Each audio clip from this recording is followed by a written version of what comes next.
మీ choice అది. కానీ నువ్వు చక్కగా పర్ఫామ్ చేయకుండా, నువ్వు చక్కగా తలగా ఉండకుండా, నువ్వు చిట్టుకేస్తే గవర్నమెంట్ ఉద్యోగం నీ కాళ్ళ కాడికి రావాలి అలా ఉండకుండా, నేను క్రిస్టియన్ అని ఇవ్వలేదు, నేను ఫలానా అని ఇవ్వలేదు, నేను ఇట్లాంటి కుంటి సాకులు చెప్తే మాత్రం ప్రభుకు లెక్క చెప్తాను చూసుకోండి. అర్థమైందా? ప్రధానికి ఇది ఒక ఫ్యాషన్ అయిపోయింది. ఇప్పుడు ఏంటంటే, అన్న నాకు అన్నం పెట్టలేదన్నా మా అమ్మ, ఎందుకు నేను క్రిస్టియన్ అన్నా.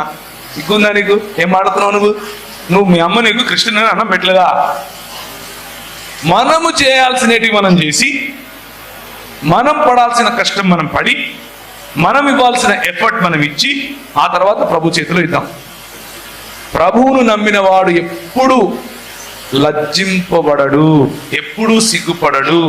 మనల్ని ప్రభు తలగానే ఉంచుతాడు, తోకగా ఉంచాడు. హల్లెలూయా. ఇది నమ్మి, నేను తలగా ఉంటాను అని నమ్మి ఒకసారి కాలు పెట్టి చూడండి.